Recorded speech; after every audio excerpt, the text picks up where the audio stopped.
제19장. 이 일 후에 내가 들으니 하늘에 허다한 무리의 큰 음성 같은 것이 있어 이르되, 할렐루야! 구원과 영광과 능력이 우리 하나님께 있도다. 그의 심판은 참되고 의로운지라.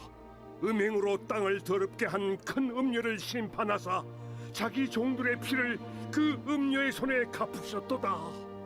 할렐루야! 그 연기가 세세토록 올라가더라.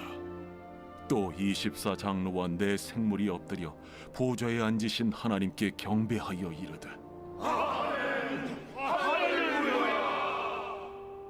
보좌에서 음성이 나서 이르시되, 하나님의 종들 곧 그를 경외하는 너희들아, 작은 자나 큰 자나 다 우리 하나님께 찬송하라. 또 내가 들으니 허다한 무리의 음성과도 같고 많은 물소리와도 같고 큰 우레소리와도 같은 소리로 이르되, 할렐루야! 주 우리 하나님 곧 전능하신 이가 통치하시도다. 우리가 즐거워하고 크게 기뻐하며 그에게 영광을 돌리세. 어린 양의 혼인 기약이 이르렀고 그의 아내가 자신을 준비하였으므로 그에게 빛나고 깨끗한 세마포옷을 입도록 허락하셨으니 이 세마포옷은 성도들의 옳은 행실이로다. 천사가 내게 말하기를, 기록하라. 어린 양의 혼인잔치에 청함을 받은 자들은 복이 있도다. 이것은 하나님의 참되신 말씀이다. 내가 그 발 앞에 엎드려 경배하려 하니 그가 나에게 말하기를, 나는 너와 및 예수의 증언을 받은 내 형제들과 같이 된 종이니 삼가 그리하지 말고 오직 하나님께 경배하라. 예수의 증언은 예언의 영이다. 또 내가 하늘이 열린 것을 보니 보라, 백마와 그것을 탄 자가 있으니 그 이름은 충신과 진실이라. 그가 공의로 심판하며 싸우더라. 그 눈은 불꽃 같고 그 머리에는 많은 관들이 있고 또 이름 쓴 것 하나가 있으니 자기밖에 아는 자가 없고, 또 그가 피 뿌린 옷을 입었는데 그 이름은 하나님의 말씀이라 칭하더라. 하늘에 있는 군대들이 희고 깨끗한 세마포 옷을 입고 백마를 타고 그를 따르더라. 그의 입에서 예리한 검이 나오니 그것으로 만국을 치겠고 친히 그들을 철장으로 다스리며 또 친히 하나님 곧 전능하신 이의 맹렬한 진노의 포도주 틀을 밟겠고, 그 옷과 그 다리에 이름을 쓴 것이 있으니 만왕의 왕이요 만주의 주라 하였더라. 또 내가 보니 한 천사가 태양 안에 서서 공중에 나는 모든 새를 향하여 큰 음성으로 외쳐 이르되, 와서 하나님의 큰 잔치에 모여 왕들의 살과 장군들의 살과 장사들의 살과 말들과 그것을 단 자들의 살과 자유인들이나 종들이나 작은 자나 큰 자나 모든 자의 살을 먹으라.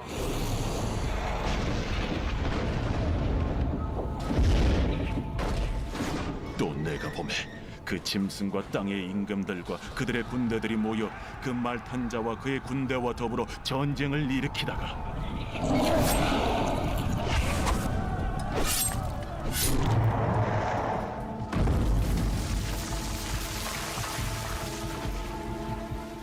짐승이 잡히고 그 앞에서 표적을 행하던 거짓 선지자도 함께 잡혔으니 이는 짐승의 표를 받고 그의 우상에게 경배하던 자들을 표적으로 미혹하던 자라.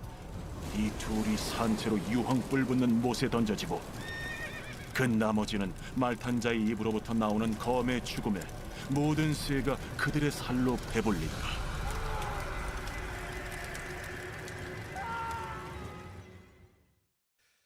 네, 오늘도 주님의 보좌 앞으로 나오신 성도님들에게 하나님의 은혜와 평강이 함께 하시기를 축원드립니다. 네, 오늘 요한계시록 19장 말씀 함께 살펴보도록 하겠습니다. 일주일 만에 요한계시록을 다시 보니까 예전 것을 다 기억하시죠? 바로 이어서 하고 싶지만 혹 기억을 못하시는 분을 위해서 앞에 거 간략하게 설명해드리고 19장 진행해 보도록 하겠습니다. 요한계시록은 예수 그리스도의 계시입니다. 예수 그리스도로부터 나온 계시이며 예수 그리스도에 관한 계시입니다.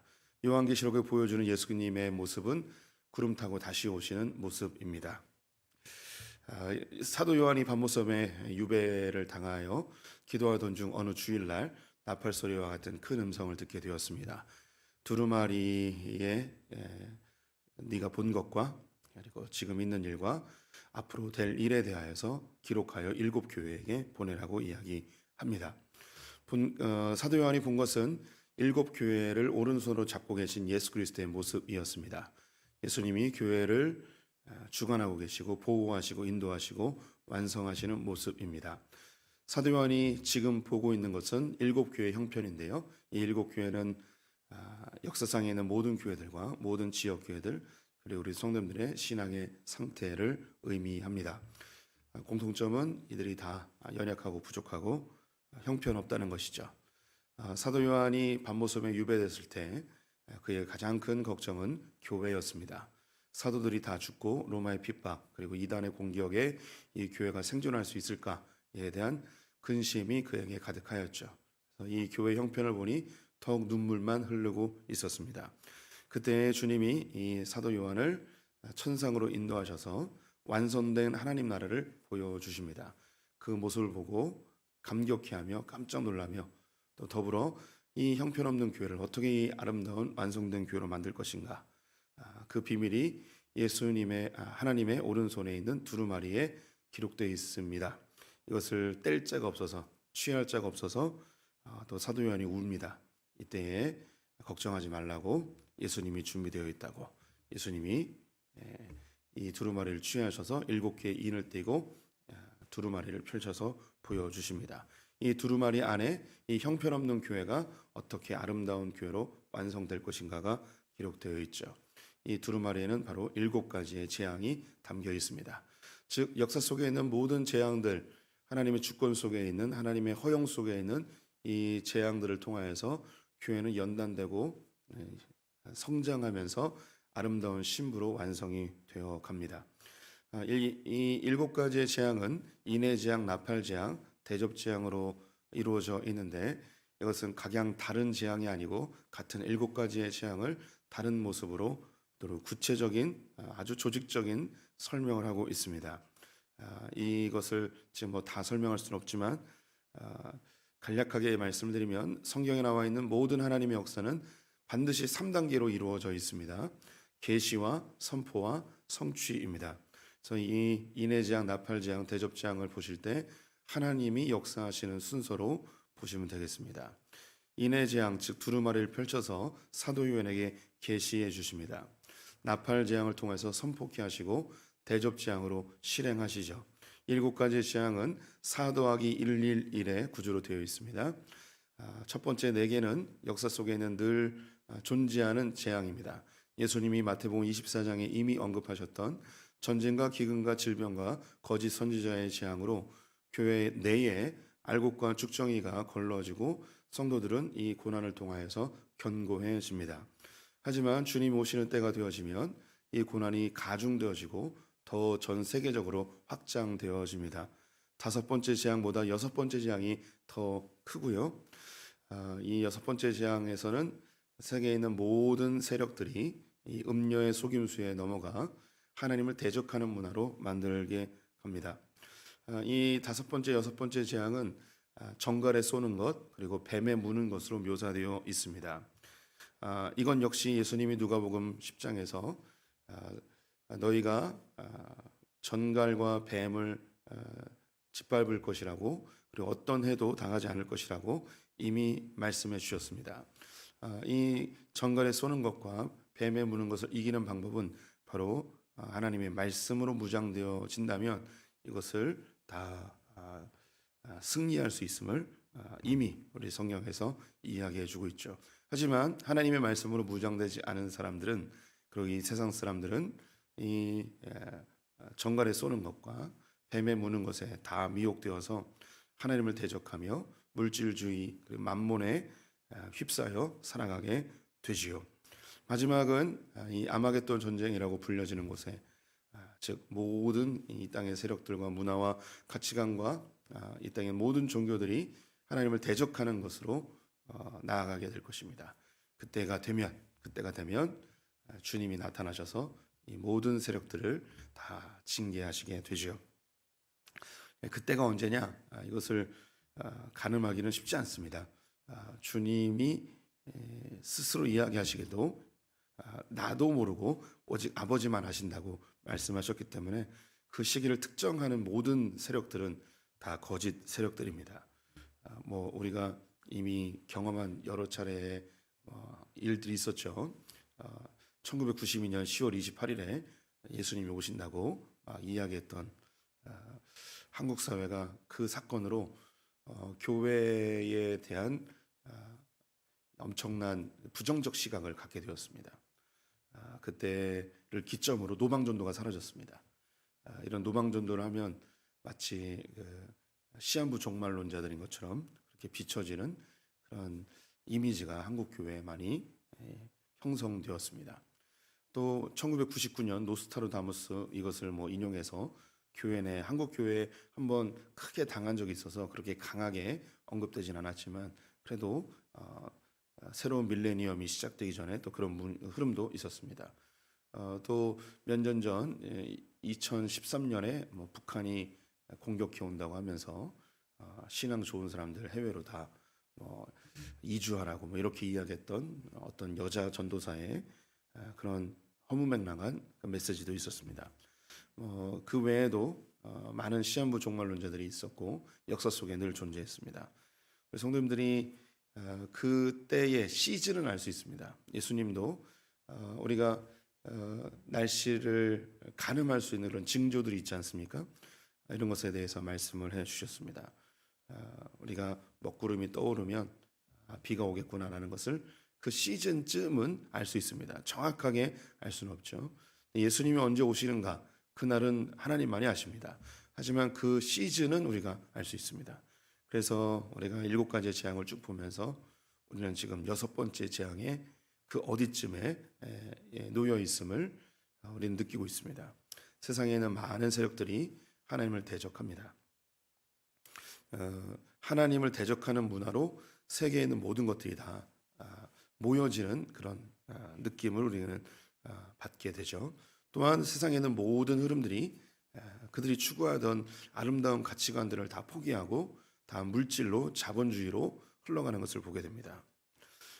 공산주의가 자기네 공산주의를 포기하고 자본주의로 흘러간 것을 보면 말을 다 했다고 할 수도 있겠습니다.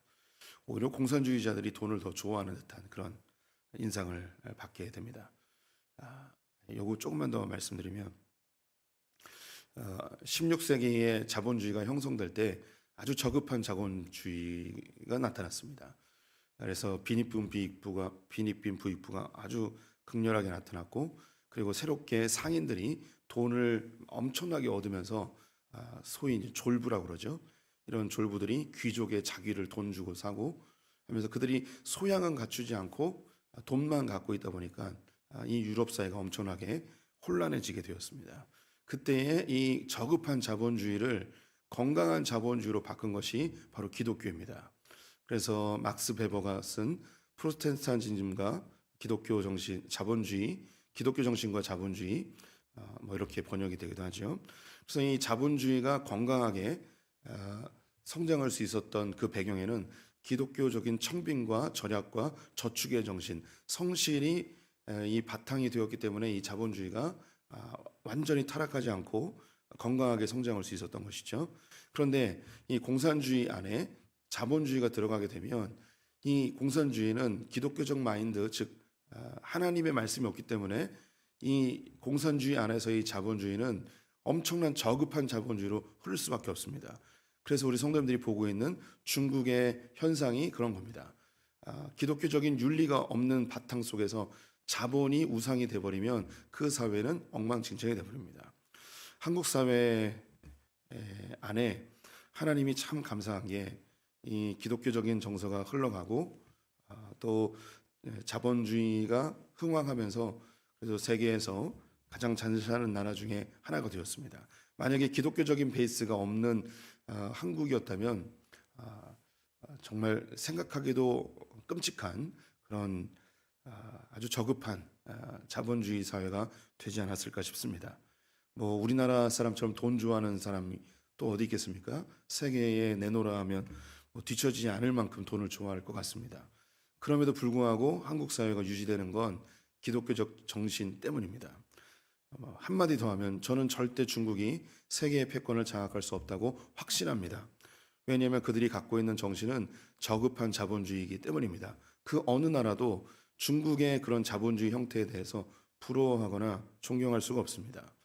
기독교적 정신만이 이것을 붙들고 있죠. 그런데 세계가 점점점 더 기독교적인 정신을 대적하며 이 만몬에 휩싸이게 되는 것이죠. 어느 순간 이 만몬주의가 무너져 내리는 그때 주님이 다시 오리라고 저는 생각을 합니다. 이렇게 마지막에 주님이 재림하셔서 이 땅에 있는 모든 권세를, 모든 왕들을, 모든 세력들을 다 이제 징계하시고 승리하시게 됩니다. 오늘 이 19장에서 바로 그 승리에 대한 찬송이 나오는데요. 할렐루야가 4번 등장합니다. 성경에서 이 4번 등장이라는 것은 완전수를 의미하겠죠. 하나님의 놀라운 구원의 역사를 찬송하고요. 그리고 음녀의 심판에 대하여서 찬송하고, 그리고 예수 그리스도의 승리에 대하여 찬송합니다. 예수 그리스도의 승리에 대한 찬송과 더불어 7절 말씀을 보시면, 우리가 즐거워하고 크게 기뻐하며 그에게 영광을 돌리세 어린 양의 혼인 기약이 이르렀고 그의 아내가 자신을 준비하였으므로. 이제 우리가 자주 이야기하는 마지막 혼인잔치가 준비되었다고 이야기합니다. 9절에 보면 천사가 내게 말하기를 기록하라 어린 양의 혼인잔치에 청함을 받은 자들은 복이 있도다. 바로 우리 성도님들이 이 어린 양의 혼인잔치에 청함을 받은 사람들입니다. 혼인잔치가 준비되었으니 신랑이 나타나야 될 것이고 신부가 등장해야겠죠. 그래서 19장 후반부에는 그 신랑에 대한 이야기를 하게 되고요. 20장에서 그리고 21장까지 신부에 대한 이야기를 하게 됩니다. 그럼 신랑이 먼저 등장을 합니다. 신랑을 설명하는데요. 11절부터 쭉 나와 있는데 한번 제가 빨리 한번 읽어보겠습니다. 또 내가 하늘이 열린 것을 보라 백마와 그것을 탄 자가 있으니 그 이름은 충신과 진실이라. 그의 공의로 심판하며 싸우더라. 백마 탄 분이 등장을 하였습니다. 12절에 그 눈은 불꽃 같고 머리에는 많은 관들이 있고 또 이름 쓴 것 하나가 있으니 자기밖에 아는 자가 없고. 눈이 불꽃 같습니다. 이거 1장에서 이미 나왔던 거죠. 13절에 또 그가 피 뿌린 옷을 입었는데 그 이름은 하나님의 말씀이라. 그분은 피 뿌린 옷을 입고 있습니다. 그리고 그분의 이름이 하나님의 말씀, 로고스. 이건 요한복음 1장에 나와 있는 태초에 말씀이 계시니라. 그 말씀이 하나님과 함께 계시니. 그래서 그 말씀과 연관되어지는 구절이죠. 14절에 하늘에 있는 군대들이 희고 깨끗한 세마포 옷을 입고 백마를 타고 그를 따르더라. 하늘의 모든 군대가 이 백마 탄 분을 좇고 있습니다. 15절에 그의 입에서 예리한 검이 나오니 그것으로 만국을 치겠고 친히 그들을 철장으로 다스리며 또 친히 하나님 곧 전능하신 이의 맹렬한 진노의 포도주 틀을 밟겠고. 16절에요. 그 옷과 그 다리에 이름을 쓴 것이 있으니 만왕의 왕이요 만주의 주라 하시더라. 요한계시록은 성경을 창세기부터 쭉 읽어온 신실한 기독교인이라면 요한계시록을 다 해석할 수 있게끔 만들어 놓았습니다. 하지만 성경을 잘 알지 못하고 비기독교인들이 보면 전혀 해석할 수 없는 자물쇠로 다 잠가 놓았죠. 우리 성도님들이 11절부터 16절까지 읽으셨습니다. 우리는 이분이 누군지 압니다. 근데 이 이름을 공개하지 않았습니다. 12절 다시 보시면 이름 쓴 것이 하나 있으니 그 자기밖에 아는 자가 없고. 이름을 기록해놨는데 자기밖에 모르는 그 이름, 아무도 모르는 그 이름. 그런데 우리는 이 성경을 딱 봤을 때 그 이름을 알고 있습니다. 참 놀랍지 않습니까? 이 11절부터 16절을 사람들에게 읽히고 이 이름이 뭘까요? 라고 퀴즈를 낸다면 세상 사람들 그 누구도 이 이름을 알 수 없습니다. 그런데 숨겨놓은 이 이름을 놀랍게 우리는 알고 있습니다.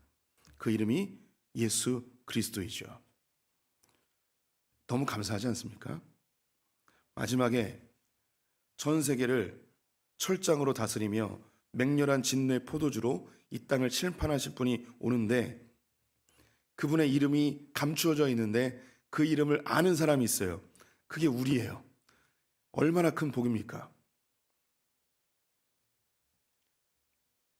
그 신랑의 이름을 아는 자, 누구만 알 수 있을까요? 신부만 알 수 있습니다. 내 남편, 내 신랑, 나에게 다시 오겠다고 약속한 그분의 이름을 우리는 알고 있습니다. 얼마나 감격적인 일입니까? 그러니 이 심판이 우리에겐 두려움이 아닙니다. 그분의 이름을 우리가 알기에 그 이름을 부르는 자는 구원을 얻게 되는 것이죠. 17절에 또 내가 보니 한 천사가 태양 안에 서서 공중에서 나는 모든 새를 향하여 큰 음성으로 외쳐 이르되 와서 하나님의 큰 잔치에 모여. 공중의 새들, 모든 새들을 향하여서 한 천사가 외쳤습니다. 성경에서 이 새는 하나님의 심판의 결과로서 나타나는 것들입니다. 그래서 새들이 죽은 자의 살을 먹죠. 큰 잔치라고 하였습니다. 이 새들이 징계로서 어떤 살들을 먹는가? 18절에 왕들의 살과 장군들의 살과 장사들의 살과 말들과 그것을 탄 자들의 살과 자유인이나 종들이나 작은 자나 큰 자나 모든 자의 살을 먹으라. 20절에요. 짐승이 잡혔고 그 앞에 표적을 행했던 거짓 선지자도 함께 잡혔으니 이는 짐승의 표를 받고 그의 우상에게 경배하던 자들을 표적으로 미혹하던 자라. 이 둘이 산채로 유황불 붙은 못에 던져지고 그 나머지는 말탄 자의 입으로부터 나오는 검의 죽음에 모든 새가 그들의 살로 배불리더라.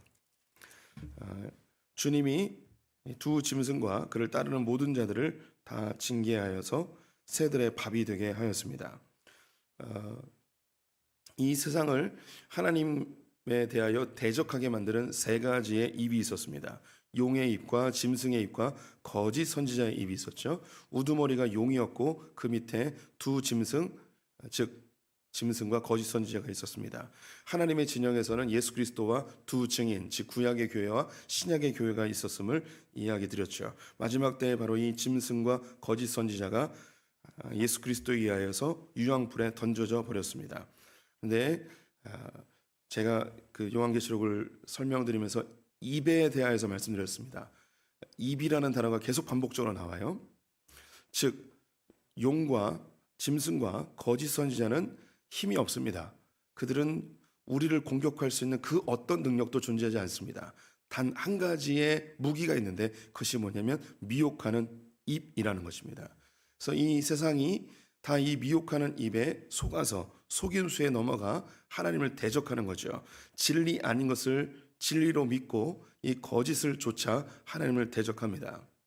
그들은 미혹하여 가짜 행복, 가짜 기쁨, 가짜 쾌락에 속아 넘어가 하나님을 대적하게 합니다. 우리 성도님들은 분별해 내셔야 됩니다. 이 세상에서 우리를 행복하게 해줄 것이라고 이야기하는 그 모든 것들은 우리를 미혹하는 것입니다. 그것은 가짜입니다. 그것이 우리를 참된 기쁨으로 절대 인도하지 않습니다. 이 세상은 돈이 있으면 행복할 거라고 이야기하죠. 하지만 우리는 이미 알고 있습니다. 돈이 우리를 행복하게 해주지 못한다는 것. 그럼에도 불구하고 우리는 미혹되어서 끌려갑니다. 여기에 투자하면 돈 많이 벌 거라고, 이거 하면 부자 될 거라고, 이거 하면 성공할 거라고. 우리는 알면서도 쫓아갑니다. 미혹되는 것이죠. 하나님께 붙들려 있지 않으면, 하나님의 말씀에 붙들려 있지 않으면 우리는 다 끌려가게 되어 있습니다. 나중에서야 우리는 후회하며 이게 다 거짓이구나. 하지만 그땐 너무 늦게 되어지는 경우가 많이 있습니다. 우리 이제 용이 남았습니다. 용은 내일 보도록 하겠습니다. 마지막 때에 백마 타신 그분이 나타나십니다. 그래서 이 땅에 있는 우리를 미혹하던 모든 것들을 다 없애버리시고 새들의 밥으로 다 던져 주실 것입니다. 그분의 이름이 감춰져 있지만 우리는 그분의 이름을 알고 있습니다. 신랑으로 오실 그분의 이름을 아는 신부들, 예수 그리스도의 이름을 부르는 우리 성도님들, 참된 복받은 분들임을 확신하시고 당당하게 멋지게 오늘 하루도 살아내셨으면 좋겠습니다. 기도하겠습니다.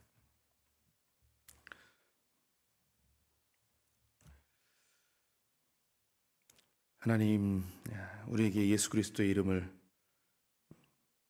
알려주시니 감사합니다. 주의 이름을 부르는 자는 구원을 얻으리라 선포하신 주님, 주의 이름으로 오시는 분 예수 그리스도를 우리에게 알게 하시니 감사합니다. 우리 안에 성령 주셔서 예수를 주로 고백하게 하시니 또한 감사합니다. 우리가 예수 그리스도의 신부되어 저 혼인잔치에 함께 동참하게 되니 참된 복인 줄 믿습니다. 주님 오시는 그날까지 우리의 신앙 잘 지켜서 마지막에 세마포 옷 입고 주님의 혼인잔치에 참여하는 소풍의 성도들 다 되게 하여 주시옵소서. 우리를 미혹하여 간음하게 하는 우리의 신랑을 포기하고 이 땅의 거짓 신랑에게 속아 넘어가는 일이 없게 우리를 붙들어 주시옵소서. 짐승과 거짓 선지자의 속임수와 미혹하는 말에 넘어지지 아니하는 장성한 분량에 이르는 견고한 신앙인들 다 되게 하여 주시옵소서. 오늘 하루를 주님께 부탁드리며 예수님의 이름으로 기도드렸습니다. 아멘.